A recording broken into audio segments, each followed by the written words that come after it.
Never start a kawaii food drawing by making it cute. That's how you end up with a fish that looks slightly off. By the end of this video, you'll be able to build a clean Taiyaki sticker in Procreate that actually prints well, with a silhouette that reads instantly, lines that close properly, and a border that makes it look like a real product. And I'm going to show you the exact sticker logic system I've refined living up here in Hokkaido, so you stop guessing and start constructing. And stay with me because there's one tiny stupid looking mistake that ruins most sticker art right before the finish line, and it has nothing to do with shading. The blueprint mindset. In Japan, we don't just draw food, we build a snack's soul through geometry. Most people treat the canvas like a coloring book. Sketch a cute outline, fill it, toss on highlights, and hope it works. But sticker art is not hope art. Sticker art is manufacturing. Your drawing has to survive being cut, printed, peeled, and stuck on something. So if your kawaii art ever feels off, it's usually not because you need more talent, it's because your structure is weak. Today we're building a taiyaki, and you're going to feel the difference between a doodle on your iPad and an asset you can sell, print, and reproduce forever. Step 1. The structural skeleton. Open Procreate and start a new file. I'm using 2500 by 2500 pixels. We're going to start with one shape, the core mass. Make an elongated ellipse in the center. Not a fish, an ellipse. This is your load-bearing bounding box. It controls the entire taiyaki silhouette. How cute it feels, how stable it looks, how readable it is at sticker size. And here's the pushback that you might not want, but you need. If your base shape is weak, no amount of cute eyes can save it. Now we add anchor points. First, a sharp triangle for the nose, not a rounded blob, a triangle. Why? Because it gives direction. It gives the silhouette a front. Second, a flared trapezoid for the tail. This is the stabilizer. This prevents the fish from looking like a floating potato. At this stage, your taiyaki should look almost boring. Good. Boring is strong.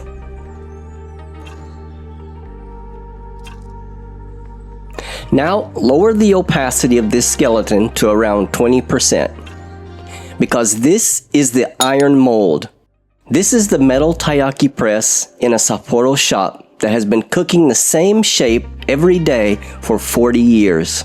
Before the batter, before the filling, before the smell, the mold is the truth. Once you see how the mold controls the cute, you'll never start with the eyes again. Step 2. Why your cute keeps failing. Let me say this clearly, because it'll save you years. Most artists rush to the cute parts because cute feels like progress. You add cheeks, you add sparkles, you add blush, you add a little smile, but the viewer doesn't fall in love with your blush. They fall in love with your silhouette. If your silhouette is unstable, the brain reads it as messy, even if the colors are nice. So before we touch any detail, we check 3 things. 1. Balance. Does the fish feel like it's tipping forward or backward? Number 2. Readability. If you zoom out until it's thumbnail size, is it still obviously a taiyaki? And number 3. Shape hierarchy. Is there one main shape with supporting shapes? Or is everything the same importance? If your answer is, I don't know. Perfect. That's why we're doing sticker logic. The Taiyaki Starter Kit option. Now, if you want to skip the manual setup and you just want to draw with me using the same foundation, I've put the Taiyaki starter kit on Buy Me a Coffee for a one-time fee of $10. It includes my structural sketch, the sweet bean palette, and my custom Hokkaido ink brush. So you can keep it forever, no subscriptions, just grab it and go. Because I know some of you don't want to spend the energy rebuilding the same base shapes every time. You want the system and the shortcut. Fair. Either way, keep going because the next step is where your sticker either becomes professional or quietly breaks. Step 3. The Hokkaido ink workflow. Create a new layer. Now we trace the skeleton using the Hokkaido ink brush. Pressure, precision, clean taper. But here's the sticker rule that separates hobby art from product art. For professional stickers, you need closed loops. Closed loops means your line art has no gaps. Not almost no gaps, no gaps. Because if there's even a 1 pixel opening, color drop fails. Your selection leaks and your printing, cutting workflow can't find a clean edge. And the painful part is this: the art can look fine on screen and still be broken. So I want you to build this habit. When you finish an outline, pause and ask, is this broken? Is this shape a sealed container? If it's not sealed, it's not a sticker yet. It's a drawing of a sticker.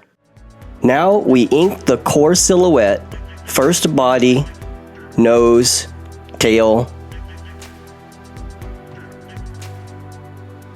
Alright, so we got our body and our tail done. Next thing I want to do is do these lips. And by the way, my brush is about 18%. So I'm going to start in this part right here, where I'm going to try to do this in one go. We're going to make it thin, thick, and then come back and touch right there.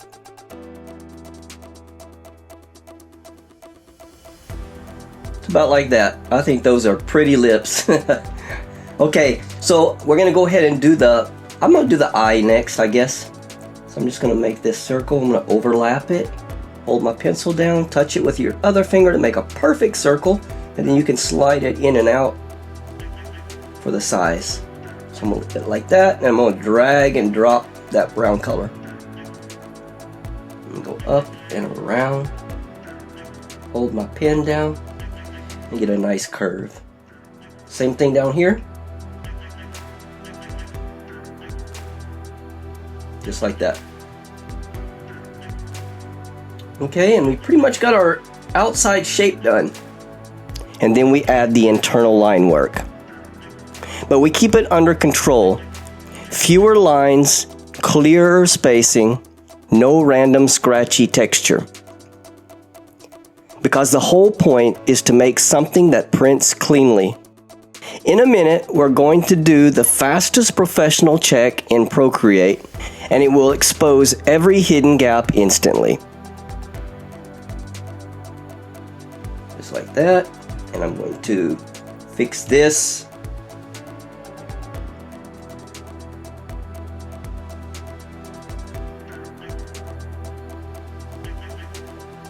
There we go.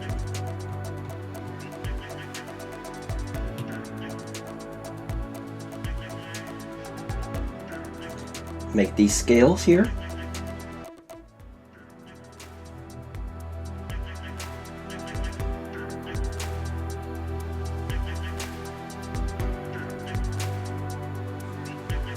All right, looks good. Now these other lines.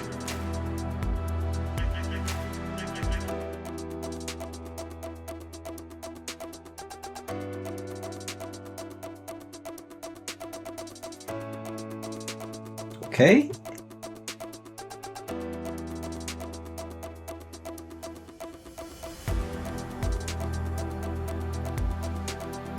And then our tail lines.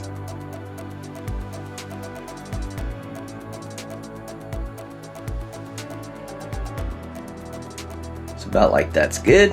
All right, and we are done with our outline now. So the next thing I want you to do is, while we're here on this outline layer, change your color to this white color I got down here in the bottom of your color palette. And we're going to make two little spheres in the eyes for shine. So a bigger one and then a smaller one. Okay, let's go ahead and put in our base color. We're going to set our line work, and I'm going to go ahead and rename that so I'll know what it is. Line work. And we're going to click on it and set it to reference. Now what that does is when you start a new layer under it, whenever you drop color on this layer 4, it's going to reference our line work and it's going to know where to put those colors at. And I'll show you what I mean by that. So we're going to go up here to our color. We're going to choose that first yellowish orange color right there. That's going to be our base color of our taiyaki. We're going to drag that and drop it in everywhere. Fins, the lips, and the body. Just like that. And now our taiyaki is colored. Now I can go ahead and turn that sketch off now because I don't need it anymore. So the next thing we're going to do is we're going to draw in our anko. And anko is sweet bean paste. So I've got these colors right here that represent that. So we're going to do this first one right here. And we're going to go on our layer that has a line work on it. And it's going to make it look like some little sweet beans are coming out. And fix this right here to make sure it's touching. Now what we're going to do is we're going to start a new layer. And this is going to be our, I like to keep my layers organized by colors. So I'm going to do the reddish part now. I'm just going to start a new layer. And it's going to be under the reference, so it'll make sure that it knows that that line we just drew is part of the reference. So it's going to drop that color in. And we're going to choose this lighter color right here, the third one over. And we're going to drag and we're going to drop that in there. And there's our bean paste. Next thing we're going to do is we're going to choose this really lighter color, the lightest one all. And we're going to make little dots. And then we're going to choose this darker one. And we're going to make some darker dots. Okay, looking really nice. So now let's go ahead and do our shadows. So I'm going to imagine that now we can see our light's going to be coming in from the top right here.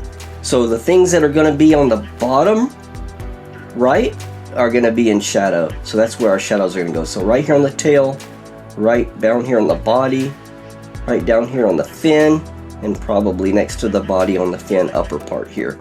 And probably under this little side fin right there also.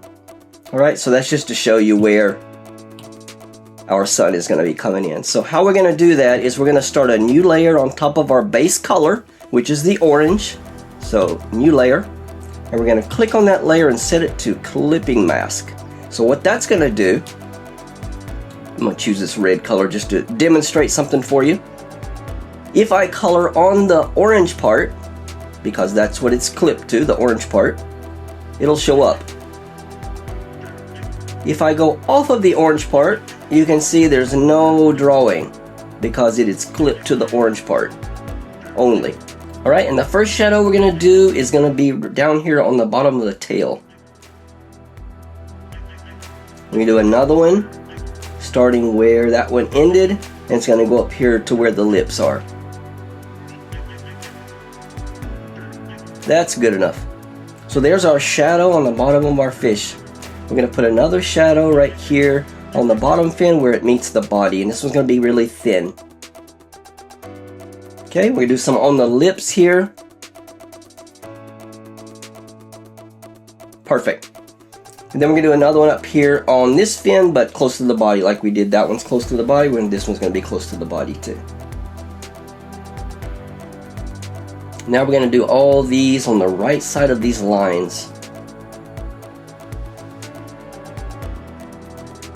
Alright, and then on the bottom of this fin, the light's going to be coming in, remember? So it's probably not going to be showing right here. I'm going to choose that brown color, and if you hold down on a color long press, it'll choose that color. Alright, make sure we're on our line layer, we are. And then if we want to fix that overlap, we just color over that brown. Alright, I don't think I did it on this side. Yeah, a little bit maybe. If you want it perfect, there you go. It's perfect now. So what we're going to do is we're going to start a new layer. We're going to use this really light orange color here.